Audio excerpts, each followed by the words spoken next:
Hey hey hey, I'm Justy. Hari ini mari kita bedah tentang sisi gelap MLM. Mari kita ke podcast. Check it out now.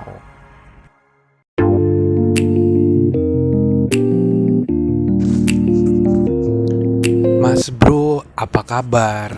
Lagi di mana? Kabar baik dong saya. Sedang di rumah aja. Aku main ke sana ya. Ada bisnis baru nih.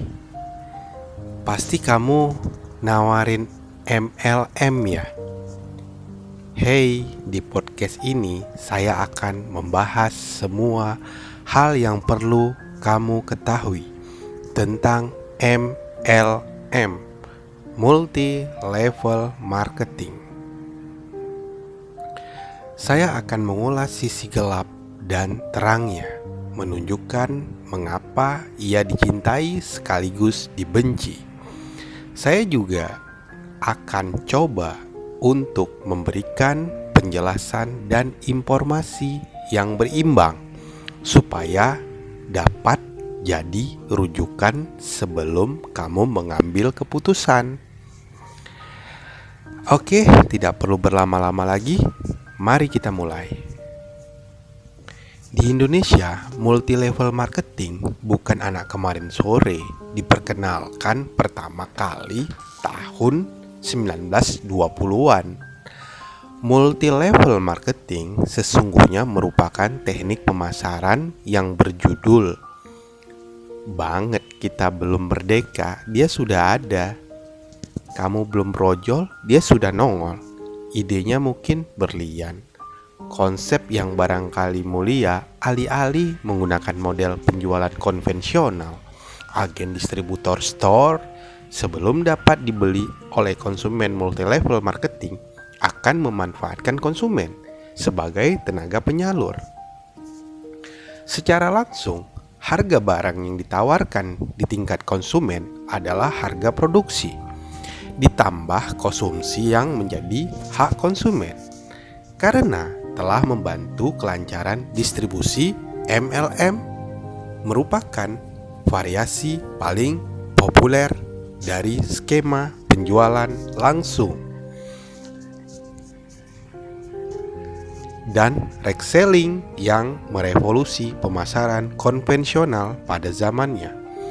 Mendobrak status quo, membongkar eksklusivisme, sekaligus membuka pintu lebar-lebar bagi setiap orang untuk dapat menjadi agen distributor pemasaran. Di mana kita tahu pada model yang konvensional, akses seperti itu tidak tersedia bagi setiap orang, tapi kenyataan memang tak seindah teori. Dalam satu dekade belakangan, MLM yang juga sering disebut sebagai net marketing justru menjelma jadi suatu yang negatif dan kontroversial. Sebuah studi di atas 350 bisnis model MLM yang diterbitkan oleh PC melaporkan jika setidaknya 90% orang yang bergabung dengan perusahaan MLM justru kehilangan uangnya. Lalu pertanyaannya sekarang, sebetulnya apa yang salah dari MLM? Jawabannya menurut saya nggak ada yang salah. Ora ono indah ado tidak ate. Yang salah adalah manusia yang pandir dan serakah. Di dalam perkembangannya, kebanyakan MLM justru beralih fungsi jadi bisnis rekrutmen, di mana peserta downline didorong untuk berpegang pada keyakinan bahwa mereka dapat mencapai pengembalian yang besar banget. Tak sedikit yang memberikan iming-iming, wah jualan mimpi, dengan jargon-jargon yang meski Cleo sering kita dengar, tapi selalu sukses menipu banyak orang, kaya instan, pasif income, kerja santai, dan lain sebagainya. Dan produk tak lagi jadi yang utama. 2 jam presentase biasanya 115 menit ngomongin tentang bisnisnya, dan hanya 5 menit saja membicarakan produknya.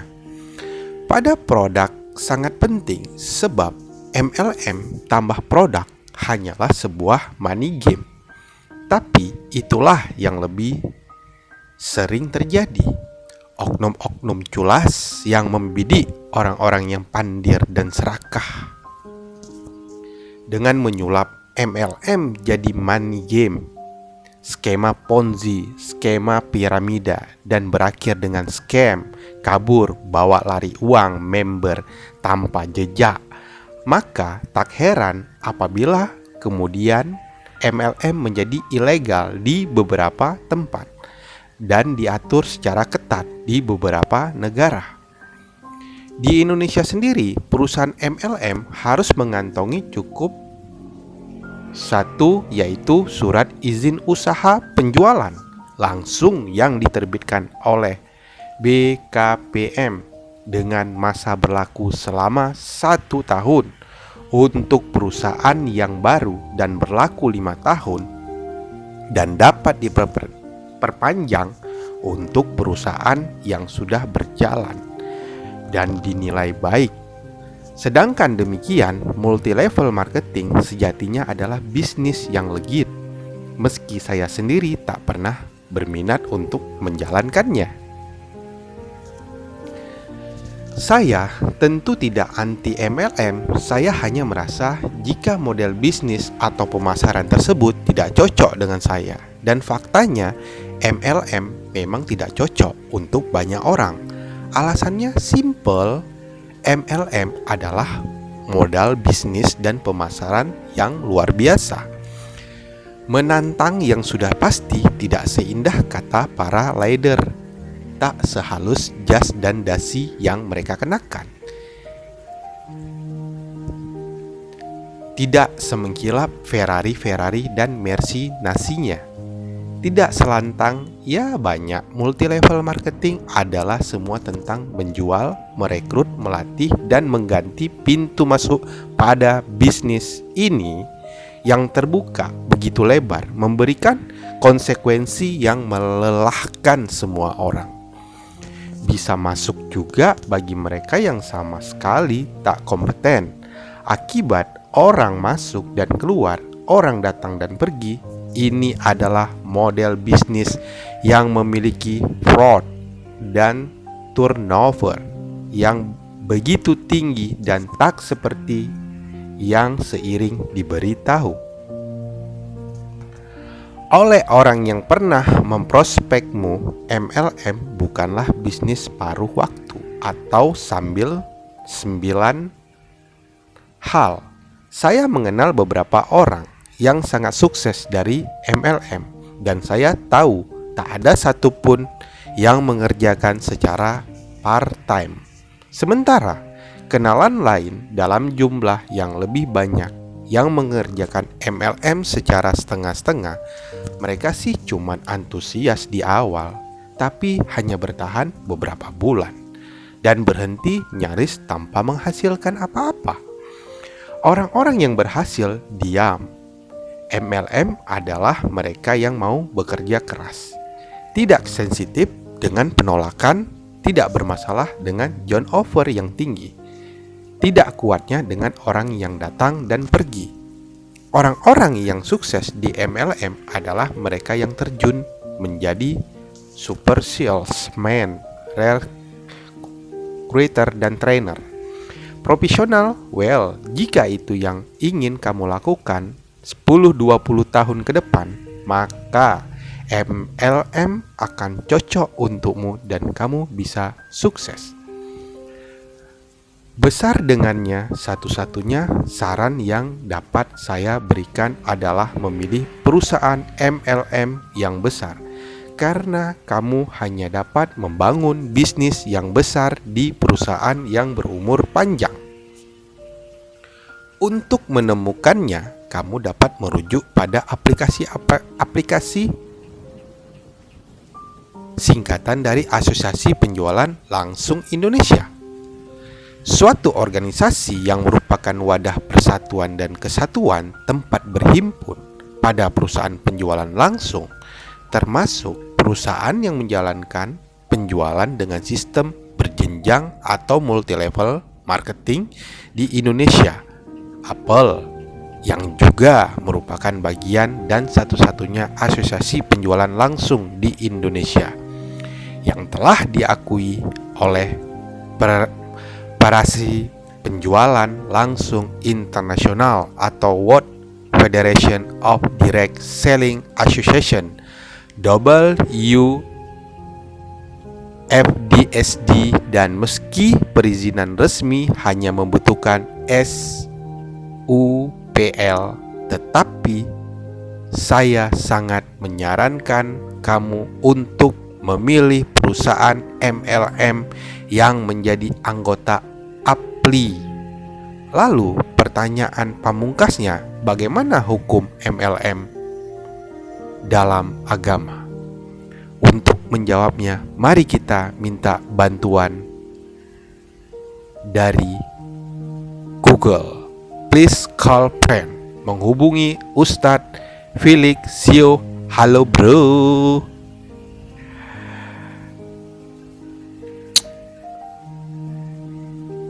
Mau tanya tentang pandangan Ustadz terhadap MLM. Pertama-tama, bagaimana? Dipencet dulu bahwa bicara tentang ekonomi syariah. Iya, bahwasannya kan bukan orang yang belajar ekonomi syariah, hanya saja memang pada kehidupan sehari-hari atau sekitar pasti punya hukumnya, masih punya pilihan-pilihan hukum terhadap apa yang kita lihat sehari-hari, termasuk dalam jalan ekonomi. Walaupun kita terima, sekali lagi karena urusan ekonomi kan agak panjang ya. Nah, kadang-kadang orang berlainan pendapat karena hanya memang sederhana faktanya berbeda. Karena di dalam Islam tuh pakai berbeda, dikat aja, itu bisa menghasilkan kesimpulan hukum yang berbeda, cuman pengen lihat banyak hal yang sama. Nah, kalau kita lihat dari segi lanjang awal dulu deh, biar misalnya yang umum kita, tapi kalau yang saya lihat WA ini, Lele ini terlalu begitulah, kira-kira banyak janji kalau mau biar olahraga hujan, dan saya itu dari dulu sebelum masuk Islam pun sudah meyakini bahwa kalau seandainya kita itu mencapai kekuatan dengan cara mungkin gak ada, jadi kalau kita mau dapat sesuatu yang baik, kalau misalnya penjualannya secara diam-diam, kau belum ke nada, kita terjadi ini pemasaran berjenjang, yang ternyata kalau hanya kita lihat orang dulu ketika masuk kuliah, dan ini yang kita lihat kamar mandi jualan barang, yang dijual bukan barang, itu sebenarnya dijual adalah metode multi level marketingnya. Jadi artinya entah diakui atau tidak diakui, tapi yang dicari orang ketika masuk MLM itu bukan mencari karangannya atau bukan lebih kepada barang, tapi sesuatu yang diinginkan dari karena itu berupa wujud atau poin. Dalam segala sesuatu macam bentuk MLM ini, lalu kemudian mereka berharap dari pemasaran berjenjang sesuatunya, mereka mendapatkan hasil yang lebih besar daripada jumlah yang dibayarkan di depan. Ini adalah satu hal-hal.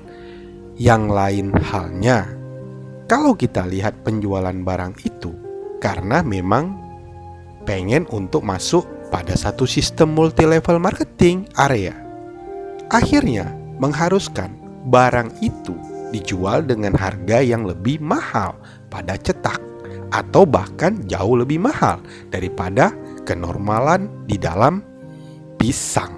Nggak ada. Masalah kalau ketika jual barang, bangsa kita beli kerupuk jual 5.000 mungkin. Tapi kalau misalnya kita jual web, tidak begitu. Terus kita jual saya atau trik ikan, ada lipat gandaan yang sangat tidak wajar. Ini makanya jadi problem yang lain lagi. Tahu belum lagi perkara-perkara, tetapi ibadat karakternya pakai MS. Jadi kita ini akan ketika mendaftar itu, kita akan sebagai apa enaknya, sebagai penjualkah, atau kita akan sebagai Amelita, atau kita akan sebagai makelar. Kan jangan dilakukan. Ia tidak boleh menggabungkan dua atau lebih akrab dalam waktu yang tetap itu saling berbicara. Terutama lainnya, kajian saya membeli mobilnya masih atau dengan syarat pakaian promo. Membeli barang dari saya itu adalah dua akan yang digabungkan dalam satu. Ngangkatin itu nggak boleh. Yang kedua nggak boleh 2.448. Oke, kecuali kalau tidak bersyarat. Ini FB mobilnya masih ya. Oke, sudah terjadi penjualan itu. Jual beli itu sudah terjadi panas. Kemudian saya tidak mau nggak beli barang saya juga. Tapi kalau bicarakan ini menjadi cover dan banyak-banyak motor, bisa timbul. Karena daripada atap-atap yang berkelindanan itu yang paling berhak kita. Kemudian yang berikutnya adalah di dalam sangat melihat pada dikit bahwa orang yang mengeluarkan duit bagian daripada kompensasi. Nah, kalau misalnya dia tidak ada unsur judinya. Tidak ada unsur horor. Unsur apa ya? Ketidakpastiannya. Atau dia tidak ada untuk lebarnya. Hanya maka kita bisa katakan ia bebas dari ketiga hal-hal yang harus diperhatikan dalam referensi. Pada tiga hal itu ada juga beberapa yang digaris bawahi.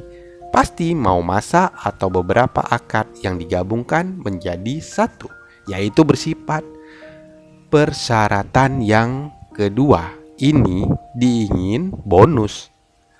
Ampunan yang memang ia terlihat tidak pada satu yang menjadikan akan bertambah lagi.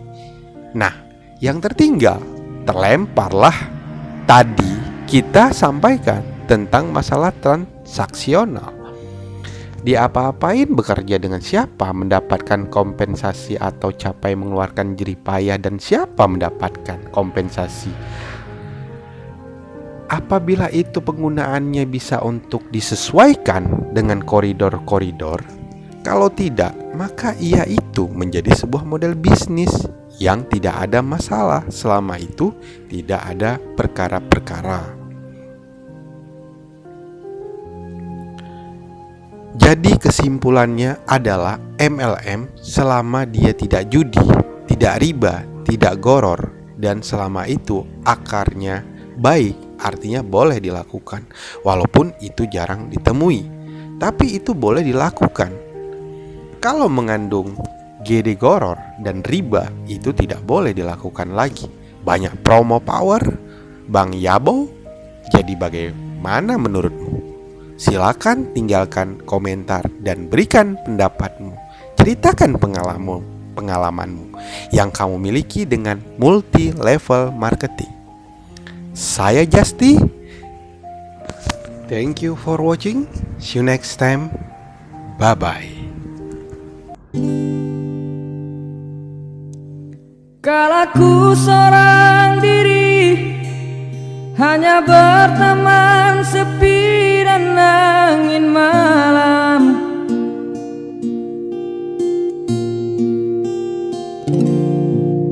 Ku coba merenung